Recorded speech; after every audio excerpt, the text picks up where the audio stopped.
ராஜராஜ சோழன் வணங்கிய வராகி. அதுவும் 3 நிமிஷத்தை கேட்குறாங்க. கேட்கும்போதே கஷ்டம்னு சொல்கிறாங்க. ஆமாம், அகில உலகத்தை ஆட்சி செய்கின்ற இந்த சோழ பேரரசு, அந்த புலிக்குடி தமிழர்களுடைய மாண்பினை பறைசாற்றியவர் யார் என்று சொன்னார் ராஜராஜ சோழன். இன்றைக்கு நம்ம காவல் தெய்வம், அந்த 18ஆம் படி கருப்பு மாதிரி நான் ராஜராஜ சோழனை பார்ப்பேன். நம்ம காவல் தெய்வம்ன்றது என்ன, இரவு நேரத்தில் நம்முடைய எல்லையை சுற்றி காவல் காக்கிறவங்க தான் அந்த காவல் தெய்வங்கள்.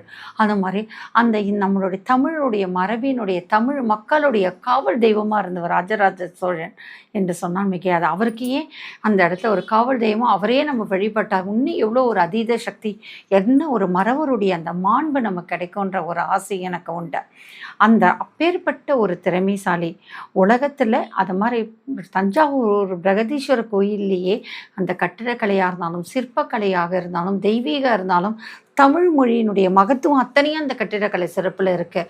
தமிழுடைய மாண்பு இருக்குது, வீரம் இருக்குது, அத்தனை அதில் இல்லாததே இல்லை. எப்படி 8 தொகை 10 பாட்டில் எப்படி தமிழுடைய அகவாழ்க்கை புறவாழ்க்கை இருக்கோ அதே போல தான் இந்த ராஜராஜ சோழன் கட்டிய ஒரு கோயிலில் இருக்குது.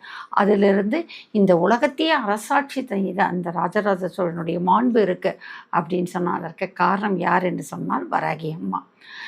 அந்த ராஜராஜ சோழனுக்கு இவ்வளோ பெரிய வலிமையும் அந்த மாண்பினையும் மகத்துவத்தையும் வெற்றியும் தேடி கொடுத்தவங்க யாருன்னு சொன்னால் வராகி அம்மா.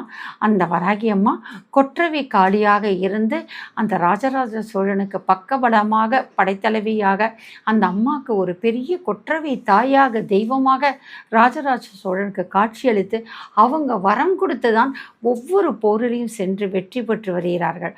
வராகி அம்மா வலம் வந்தாங்க ராஜராஜ சோழனுடன். அந்த வராகி அம்மா ராஜராஜ சோழனுடன் வலம் வந்ததன் காரணமாக தான் உலகத்தில் இருக்க பல நாடுகளை கையிலே வெற்றி கொண்டு வருகிறார்கள். அந்த பாண்பை நினச்சி பாருங்கள், இப்போ எத்தனை அணு ஆயுதங்களுடைய சக்திகள் இருக்குது. அதை வைத்து கொண்டு ஒவ்வொரு நாடும் எப்படி போட்டி கொண்டு இருக்குது. அவ்வளோ சீக்கிரம் ஒரு நாட்டை மற்ற நாட்டை கைப்பற்ற முடியாது. அந்த காலத்தில் எப்படி கடல் கடந்த அந்த வீரர்களை அழைத்து கொண்டு சென்று அவர்கள் மண்ணிலேயே சென்று ஒவ்வொரு மண்ணையும், இலங்கையாக இருக்கட்டும், இந்தோனேஷியா இருக்கட்டும், கவாடபுரமாக இருக்கட்டும், எத்தனை நாடுகளை, ஆசிய நாடுகளை எல்லாம் வெற்றி பெற்று கொண்டு வந்தார் ராஜராஜ சோழன் என்று சொன்னால் அதற்கு யார்?